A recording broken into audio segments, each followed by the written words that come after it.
மக்களே எல்லாரும் ரொம்பவே சூப்பராக இருப்பீங்க. இன்றைக்கி நான் என்ன பண்ணேன் அப்படிங்கிறத இந்த வீடியோக்குள்ளே போய் பார்க்கலாம். நேற்று ஈவினிங் போல் கொஞ்சம் கடைக்கெல்லாம் போயிட்டு வந்துட்டு அப்படி இப்படி பார்த்திங்கன்னா வச்சுட்டேன். இன்றைக்கி வந்து அது எல்லாமே ஃபில் பண்ணி வைக்கணும். எம்டிஆர் இருக்க பாக்ஸ் எல்லாமே ஃபில் பண்ணி வச்சுட்டு மீதி எல்லாத்தையும் பார்த்திங்கன்னா எப்பயும் போல் ஸ்டோர் பண்ணி வச்சிட வேண்டியதான். சமையலுக்கு யூஸ் பண்ணுற ஏதாச்சும் ஒரு திங்ஸ் இல்லாட்டி எனக்கு சமையலே நம்மளுக்கு வந்து சொதப்பின மாதிரி இருக்கும். அதனாலேயே பார்த்தீங்கன்னா நான் வந்து டக்குன்னு வந்து ஃபில் பண்ணி வச்சிடணும் அப்படின்னு எல்லா வீடியோலையுமே சொல்லிகிட்டே இருப்பேன். வீட்டில் மாதம் மளிகை ஜாமான் பார்த்தீங்கன்னா சுத்தமாக முடிஞ்சிச்சு. கடைக்கு போயிட்டு வந்ததுக்கப்புறம் தான் திங்ஸ் எல்லாமே ஃபில் பண்ணுற மாதிரி இருந்தது. இந்த எல்லா திங்ஸுமே ரீஃபில் பண்ணி வைக்கிற ஒர்க் முடியறதுக்கே ரொம்ப லேட் ஆயிடுச்சு. கிச்சன் கவுண்டர் டாப்பில் இருக்க திங்ஸ் எல்லாமே ஃபில் பண்ணி வச்சுட்டு மீதி எக்ஸ்ட்ரா இருக்க திங்ஸ் எல்லாமே இந்த மாதிரி வந்து பாக்ஸில் வந்து போட்டு வச்சுட்டு எப்போ வந்து தேவைப்படுதோ அப்பப்போ வந்து எடுத்துக்கிற மாதிரி வச்சுப்பேன். இந்த மாதிரி மளிகை ஜாமான் வாங்க போகிறதுக்கு முன்னாடி நான் வந்து கிச்சனில் போய் என்னென்ன திங்ஸ் வந்து இருக்குது இல்லை அப்படின்னு சொல்லி லிஸ்ட் எடுத்துகிட்டு அதுக்கப்புறம் ஃப்ரிட்ஜையும் ஒரு டைம் வந்து ஓப்பன் பண்ணி பார்த்துட்டு அதுக்கப்புறம் தான் கடைக்கே வந்து போவேன். பருப்பு பயிறு இந்த மாதிரி ஐட்டம்ஸ்லாம் நம்ம அதிகமாக வந்து வாங்கி ஸ்டோர் பண்ணி வைக்கும்போது வண்டு பூச்சி இந்த மாதிரி வர்றதுக்குலாம் நிறைய வந்து வாய்ப்பு இருக்குது. ஒரு மாதத்துலேயே எந்தெந்த பொருள் வந்து அதிகமாக செலவாகுது கம்மியாக செலவாகுது இந்த மாதிரி சின்ன சின்ன விஷயங்களை பார்த்து செலவு பண்ணும்போது நம்மளுடைய கையிலையுமே நிறைய காசு வந்து மிச்சம் முடிக்கலாம். ஒரு சிலர்லாம் 4-5 மாதத்துக்கு மொத்தமாக திங்ஸ் வந்து வாங்கி போட்டுருவாங்க. நிறைய பார்த்தீங்கன்னா வேஸ்ட் ஆகும். கண்டிப்பாக நீங்கள் வந்து செக் பண்ணி பார்க்கும்போது உங்களுக்கே எவ்வளோ பொருள் வந்து வேஸ்ட் ஆகுது அப்படின்னு சொல்லி நீங்களே உங்கள் கண் கூட பார்க்கலாம். என்னடா இவங்க கிச்சனில் போய் நிறைய பணம் சேமிக்கலாம் அப்படியே சொல்லிட்டு இருக்காங்களே அப்படின்னு யோசிக்கலாம். நம்மளுக்கு செலவு பண்ண கொடுக்கக்கூடிய காசை வச்சு நம்ம பொருள் வந்து வேஸ்ட் ஆகாமல் வேணுங்கிற திங்ஸை மட்டும் வாங்கிட்டு மீதி திங்ஸில் இருக்க அமௌண்ட்டை வந்து நம்ம சேவ் பண்ணுறது தான் நான் வந்து சொல்லிட்டு இருக்கேன். இந்த மாதிரி நம்ம சின்னதாக சேமித்து வைக்கக்கூடிய ஒரு அமௌண்ட் ஒரு மாதத்துக்கு அப்புறம் ஒரு 2 மாதத்துக்கு அப்புறம் பார்க்கும்போது பார்த்திங்கன்னா ஒரு பெரிய அமௌண்ட்டாக நம்ம கையில் வந்து இருக்கும்.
இந்த மாதிரி ரீஃபில் பண்ணுற வேலை எல்லாமே முடிச்சுட்டு கிச்சனை எல்லாமே க்ளீன் பண்ணி முடிக்கிறதுக்கே பார்த்திங்கன்னா டைம் வந்து 2 மணி ஆயிடுச்சு. எந்தெந்த பொருள் எங்கெங்கே வச்சுருக்கீங்க அப்படின்னு சொல்லி தெளிவாக காமிக்க சொல்லியிருந்தீங்க. நான் வந்து இன்றைக்கி வந்து இந்த மாதிரி தான் கிச்சனை வந்து செட் பண்ணி வச்சுருக்கேன். எப்பயுமே பார்த்திங்கன்னா இதே மாதிரி வச்சுருக்க மாட்டேன். ஸோ எனக்கு பிடிச்ச மாதிரி அப்பப்போ பார்த்திங்கன்னா என்னோடய கிச்சன் செட்டப் வந்து நான் மாற்றிட்டே இருப்பேன். என்னுடைய வீடியோஸ் பார்க்குற உங்களுக்கே தெரியும். ஒரு 6 மாதத்துக்கு ஒருக்கா என்னுடைய வீட்டோட செட்டப் பார்த்திங்கன்னா மாற்றி வச்சுட்டே இருப்பேன். ஸோ அப்பப்போ வந்து மாற்றி வச்சுட்டு க்ளீன் பண்ணி விடும்போது எனக்கே பார்த்திங்கன்னா கொஞ்சம் வந்து ஃப்ரெஷ்ஷாக வந்து ஃபீல் ஆகும்.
வீடெல்லாம் க்ளீன் பண்ண கையோட நானுமே பார்த்தீங்கன்னா பாத்ரூமே க்ளீன் பண்ணி விட்டுட்டு நானுமே குளிச்சுட்டு வந்துட போகிறேன்.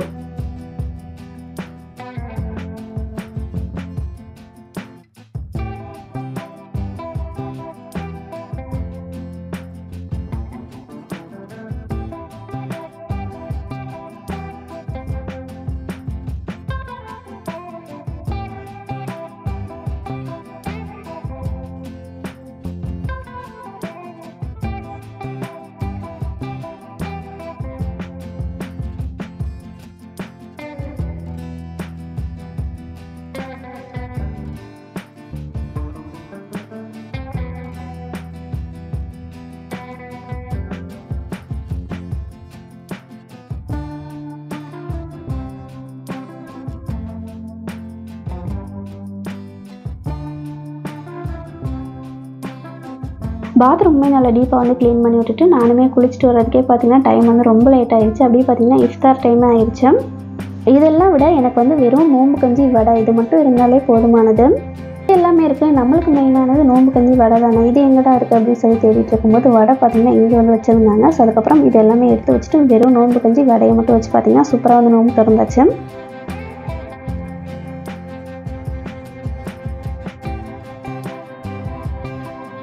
கடையில் மீன் வாங்கும்போது மீனில் இருக்க அந்த இதெல்லாம் எடுக்கும்போது எனக்கு வந்து தோல் வந்து இந்த மாதிரி சீவி கொடுத்துருங்க அப்படின்னு சொல்லி கேட்டிங்கன்னா இந்த மாதிரி சீவி வந்து கொடுப்பாங்க. அப்போ டேஸ்ட் வந்து ரொம்பவே சூப்பராக இருக்கும்.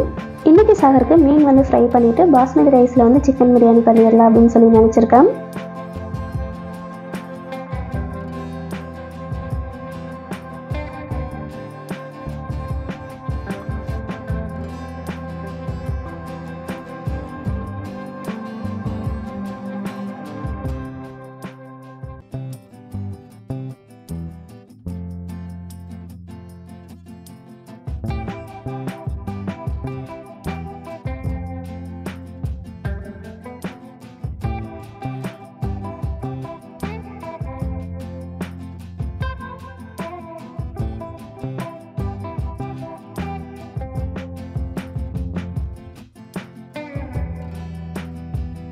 வீடியோட எண்டுக்கு வந்தாச்சு. இந்த வீடியோ கண்டிப்பாக உங்கள் எல்லாருக்குமே பிடிச்சிருக்குன்னு நினைக்கிறேன். பிடிச்சிருந்தா மறக்காமல் லைக் பண்ணி சப்ஸ்கிரைப் பண்ணிக்கணும்.